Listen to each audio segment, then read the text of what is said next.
আজ থেকে প্রায় 1000 বছর আগের কথা, যখন বাগদাদ ছিল সারা দুনিয়ার স্বপ্ন। কিন্তু বাগদাদের জাঁকজমক থেকে মাইল খানেক দূরে নির্জন মরুভূমির পরিত্যক্ত কুয়াটি আজ এমন এক সাক্ষী হতে যাচ্ছে যা শুনলে আপনার কলিজা কেঁপে উঠবে। কুয়াটার একদম কিনারে দাঁড়িয়ে আছে 8 বছরের একটা ছোট বাচ্চা, হারুন। 8 বছরের হারুন জানতো না আজই তার শেষ রাত। সে জানতো না যে হাতটি সে সারা জীবন পরম মমতায় ধরে রেখেছিল, সেই হাতটিই আজ তাকে মৃত্যুর মুখে ঠেলে দেবে। লোভ মানুষকে কতটা অন্ধ করতে পারে তা বুঝতে হলে আপনাকে তাকাতে হবে তার চাচা কাসেমের চোখে। তার নিজের চাচা, তার অভিভাবক, আজ হতে চলেছে তার জল্লাদ। আচ্ছা, একটা মানুষ কতটা নিষ্ঠুর হলে তার আপন ভাতিজাকে মৃত্যুমুখে ঠেলে দিতে পারে? মাত্র একটি ধাক্কা আর সব শেষ। কাসেম কুয়ার ওপার থেকে উকি দিয়ে হাসছে। সে ভাবছে আজ থেকে সব সম্পদ তার। কিন্তু কাসেম জানতো না আকাশেও একজন বিচারক আছেন। সেই অন্ধকার কুয়া থেকেই শুরু হবে এমন এক মহাকাব্য যা বাগদাদের ইতিহাস পাল্টে দেবে। আপনারা কি জানতে চান সেই রাতে হারুনের সাথে আসলে কি ঘটেছিল? কেনই বা ওর আপন চাচা ওকে মারতে চাইল? ভিডিওর শেষ টুইস্টটি দেখলে আপনার মাথা ঘুরে যাবে। প্রিয় দর্শক, দিন অফিসিয়াল এইচডি চ্যানেলে আপনাদের স্বাগতম। আজকের এই বিশেষ গল্পটি ইতিহাসের এমন এক প্রেক্ষাপটে সাজানো যা আপনাকে ইনসাফ আর ধৈর্যের চরম শিক্ষা দেবে। গল্পটি যদি আপনার মনে একটুও জায়গা করে নিতে পারে তবে এখনই ভিডিওটিতে একটি লাইক দিন। আর ইতিহাসের এই রোমাঞ্চকর যাত্রা নিয়মিত উপভোগ করতে চ্যানেলটি সাবস্ক্রাইব করে বেল আইকনটি টিপে দিন। চলুন ফিরে যাই সেই পুরনো বাগদাদে। বাগদাদের রেশমপট্টিতে তখন সবচেয়ে প্রভাবশালী নাম ছিল ইসমাইল বিন আহমাদ। ইসমাইল সাহেব ছিলেন একজন অতি ভদ্র এবং পরহেজগার ব্যবসায়ী। তার ব্যবসা চীন থেকে শুরু করে রোম পর্যন্ত ছড়িয়েছিল। তার একমাত্র সম্পদ ছিল তার 8 বছরের ছেলে হারুন। হারুনের মা অনেক আগেই মারা গেছেন, তাই বাবা ইসমাইলের কাছে হারুনই ছিল তার পৃথিবী। হারুন ছিল খুব মেধাবী। সে যখন ছোট ছোট পায়ে বাগদাদের অলিগলি দিয়ে তার বাবার হাত ধরে হাঁটত, শহরের মানুষ অবাক হয়ে তাকিয়ে থাকত। ইসমাইল সাহেব ছেলেকে সবসময় বলতেন, বাবা হারুন, সম্পদ আসবে আর যাবে, কিন্তু তোমার ঈমান আর ইনসাফ যেন কোনোদিন হারিয়ে না যায়। হারুন তখন বুঝতে পারত না ইনসাফ কি। সে শুধু তার বাবার হাতটা শক্ত করে ধরে রাখত। কিন্তু মানুষের এই সুখ বেশি দিন সইলেন না। হঠাৎ করেই এক মরণব্যাধি ইসমাইল সাহেবকে গ্রাস করে ফেলল। বাগদাদের বড় বড় হেকিম এলো, কিন্তু কেউ তাকে সুস্থ করতে পারল না। মৃত্যুর ঠিক আগ মুহূর্তে ইসমাইল সাহেব তার ছোট ভাই কাশেমকে ডাকলেন। কাশেম তখন হুজুর সেজে ভাইয়ের পাশে বসে তসবিহ জপছিল। ইসমাইল সাহেব কাঁপা কাঁপা গলায় বললেন, ভাই কাশেম, আমি হয়তো আর বাঁচব না। হারুন এখনও খুব ছোট।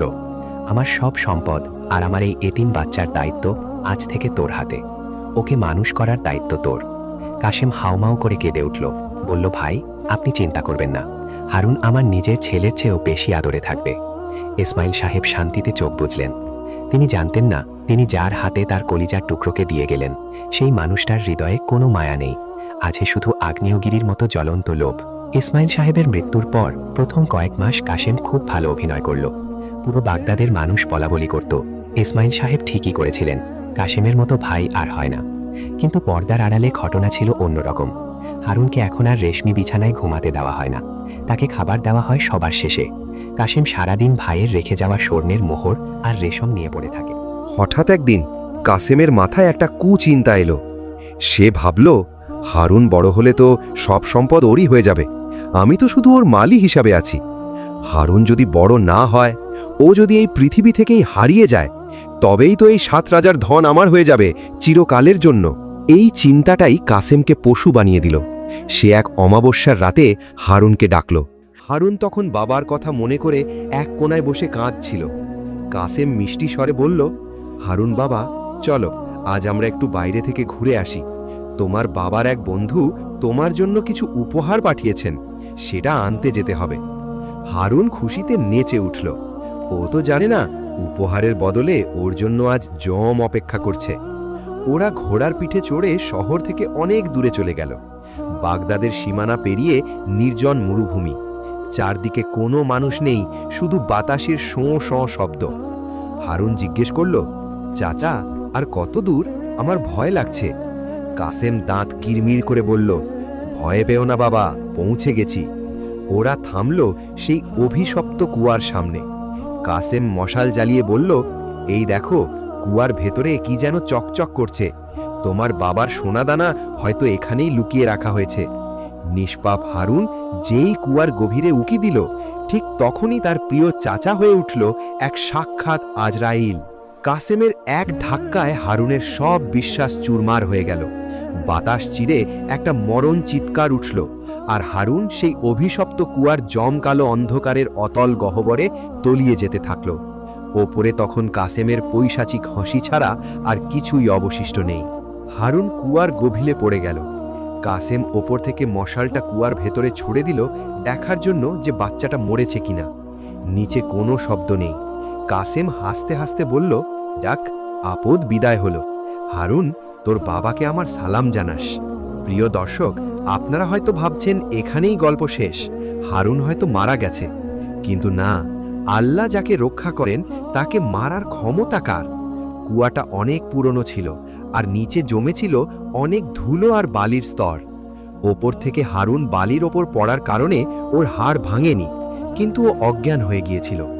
মাঝরাতে হারুনের জ্ঞান ফিরল। ও অন্ধকারের ভেতর হাঁটড়ে দেখল ও কোথায়। ও শুধু দেখল ওপরের আকাশে একটা ছোট্ট বৃত্তের মতো চাঁদ দেখা যাচ্ছে। ও চিৎকার করল, চাচা, আমাকে এখান থেকে বের করুন। কিন্তু কাসেম তখন বাগদাদে বসে মদের পেয়ালা নিয়ে উল্লাস করছে। হারুন সেই অন্ধকার কুয়ায় বসে সারা রাত কান্না করল। ও জানত না কাল সকালে ও বেঁচে থাকবে কিনা। কিন্তু ঠিক ভোরের দিকে এক অলৌকিক ঘটনা ঘটল। একদল মরু মুসাফির কাফেলা সেই কুয়ার পাশ দিয়ে যাচ্ছিল পানির খোঁজে। তারা বালতি ফেলতেই দেখল বালতির সাথে উঠে এলো এক বাচ্চার করুণ কান্নার আওয়াজ। কাফেলার সর্দার ছিলেন বসরার একজন প্রখ্যাত আলেম, শায়েখ আব্দুল্লাহ। তিনি যখন হারুনকে টেনে ওপরে তুললেন, হারুনের অবস্থা দেখে তার চোখের পানি আটকে থাকল না। শায়েখ আব্দুল্লাহ জিজ্ঞেস করলেন, বলো বাবা, তুমি কে? তোমার এই অবস্থা কে করল? হারুন কাঁদতে কাঁদতে বলল, আমি জানি না আমার অপরাধ কি। আমার চাচা আমাকে এখানে ফেলে দিয়ে গেছেন। শায়েখ হারুনের চেহারায় এক অদ্ভুত নূর দেখতে পেলেন। তিনি বুঝলেন এই ছেলেটি সাধারণ কেউ নয়। তিনি হারুনকে নিজের কাফেলায় তুলে নিলেন। তিনি বললেন, আজ থেকে তুমি আমার ছেলে। বাগদাদ তোমাকে ছুঁড়ে ফেলেছে, কিন্তু বসরা তোমাকে বুকে টেনে নেবে। বাগদাদ থেকে বসরার পথটা খুব একটা ছোট ছিল না। তপ্ত মরুভূমি, তলোয়ারের মতো ধারালো রোদ আর ধুলো ঝড় সবকিছু পার করে হারুন যখন বসরার মাটিতে পা রাখল, তখন ওর ছোট্ট মনে একটা জেদ চেপে বসেছে। ও বুঝে গেছে এই দুনিয়াতে যার শক্তি নেই, যার জ্ঞান নেই, তাকে নিজের আপন মানুষও ছুঁড়ে ফেলে দেয়। শায়েখ আব্দুল্লাহ ছিলেন বসরার একজন অতি সম্মানিত মানুষ। তার বিশাল এক লাইব্রেরি ছিল, যেখানে হাজার হাজার চামড়ার স্ক্রোল আর বই জমা ছিল। তিনি হারুনকে নিজের ঘরে নিয়ে গিয়ে বললেন, বাবা হারুন, তোমার চোখের ওই পানি আমি মুছে দিতে পারবো না, তবে আমি তোমাকে এমন এক অস্ত্র দিতে পারি যা দিয়ে তুমি একদিন পুরো দুনিয়ার ইনসাফ কায়েম করবে। সেই অস্ত্রটা হলো ইলম বা জ্ঞান। শুরু হলো হারুনের এক নতুন জীবন। বাগদাদেও বড় হচ্ছিল রেশমি কাপড়ে আর বিলাসিতায়, কিন্তু বসরায় ওর জীবন হয়ে উঠল কঠোর সাধনার। ভোর রাত থেকে শুরু হতো পড়ালেখা। কোরআন, হাদিস, দর্শন থেকে শুরু করে গণিত আর আইনশাস্ত্র সবকিছুই ও তৃষ্ণার্তের মতো গিলতে লাগল। শায়েখ আব্দুল্লাহ অবাক হয়ে দেখতেন, এই ৮-৯ বছরের বাচ্চাটা যখন কিতাব নিয়ে বসে, তখন ওর আশপাশে কি হচ্ছে সেদিকে ওর কোনো খেয়াল থাকে না। ওদিকে বাগদাদের কি খবর? হারুনকে কুয়ায় ফেলে দিয়ে কাসেম এখন ধরাকে সরা জ্ঞান করছে। ভাইয়ের তিল তিল করে জমানো সব সম্পদ এখন ওর হাতে। ও বিশাল এক মহল বানালো, শহরের সবচেয়ে দামি ঘোড়াগুলো কিনল। মানুষ কাসেমের টাকা দেখে তাকে কুর্নিশ করে ঠিকই, কিন্তু আড়ালে সবাই থুথু ফেলে। কারণ বাগদাদের বাতাসে তখন একটা ফিসফাস ছড়িয়ে পড়েছে। ইসমাইল সাহেবের অত বড় বাড়িটা ওই রাক্ষসটা একা কিভাবে গিলে ফেলল? ওই ছোট বাচ্চাটা নাকি বাঘে নিয়ে গেছে। কেউ কি বিশ্বাস করে? কাসেম তখন মদের পেয়ালা আর নর্তকীদের আসর নিয়ে মত্ত। কিন্তু পাপের একটা ধর্ম আছে। পাপ যখন বাড়তে থাকে, তখন তার পতনও শুরু হয় খুব নিঃশব্দে। কাসেম একদিন খবর পেল হারুনের বাবার যে রেশমের জাহাজগুলো চীন থেকে আসছিল, সেগুলো মাঝ সমুদ্রে ডুবে গেছে। ওর মনে হলো এটা একটা কাকতালীয় ব্যাপার। কিন্তু 1 মাসের মাথায় খবর এলো ওর সব কটা গুদামে রহস্যজনকভাবে আগুন লেগেছে। কাসেম পাগলের মতো চিৎকার করতে লাগলো, কিন্তু সে বুঝতে পারল না এতিম হারুনের সেই কান্নার এক একটা ফোঁটা এখন আগুনের ফুলকি হয়ে ওর সাজানো রাজত্বকে পুড়িয়ে দিচ্ছে। দেখতে দেখতে 15টা বছর কেটে গেল। বসরায় এখন হারুন এক পরিচিত নাম। মানুষ ওকে ডাকে আল আদিল বা ন্যায় বিচারক বলে। শাইখ আব্দুল্লাহ এখন বৃদ্ধ। তিনি হারুনের দিকে তাকিয়ে গর্বে বুক ফোলান। হারুন শুধু কিতাবই পড়েনি, ও শিখেছে মানুষের চোখের ভাষা পড়তে। ও শিখেছে কিভাবে তলোয়ারের চেয়ে কলম দিয়ে বড় বড় জালিমকে কুপকাত করা যায়। তবে হারুনের শরীরের চেয়ে ওর মনে একটা দাগ এখনও তাজা। ওর বাম হাতের কবজিতে সেই কুয়ায় পড়ার পুরনো ক্ষতটা এখনও আছে।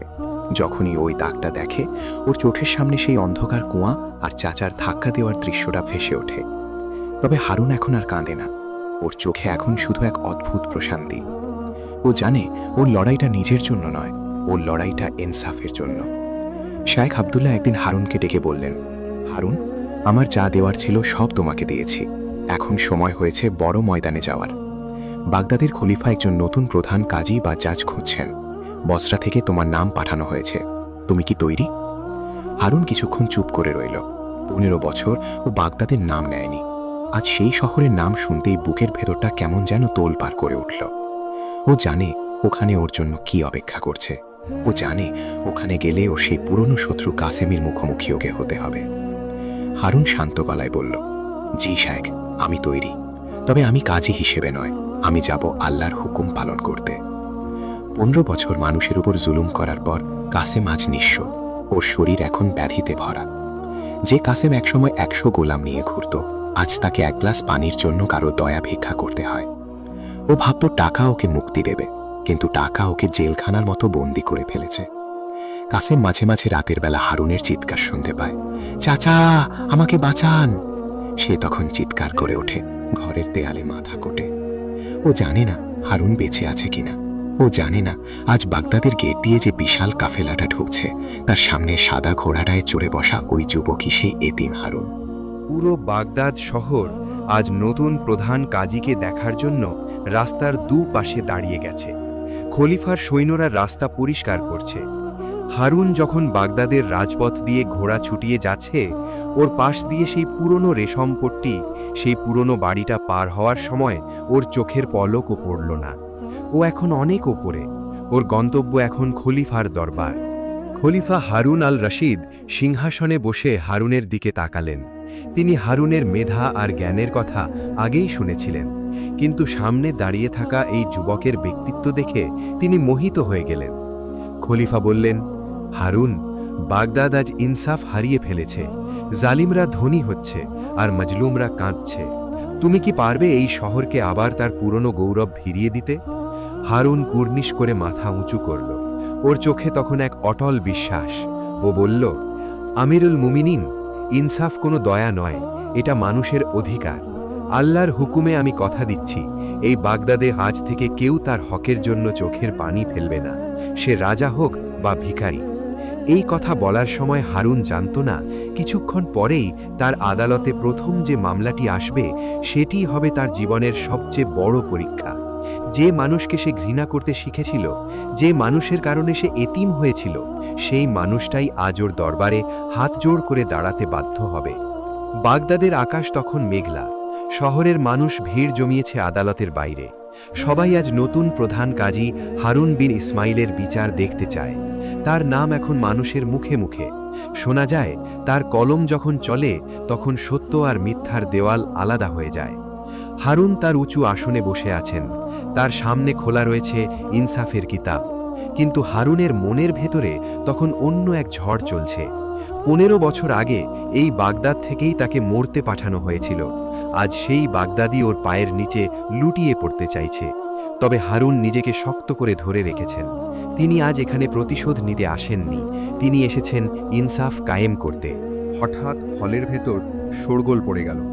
পাহারাদাররা এক বুড়ো চোরকে টেনে হিঁচড়ে আদালতের মাঝখানে এনে দাঁড় করালো। লোকটা এতটাই দুর্বল যে সোজা হয়ে দাঁড়ানোর ক্ষমতাও তার নেই।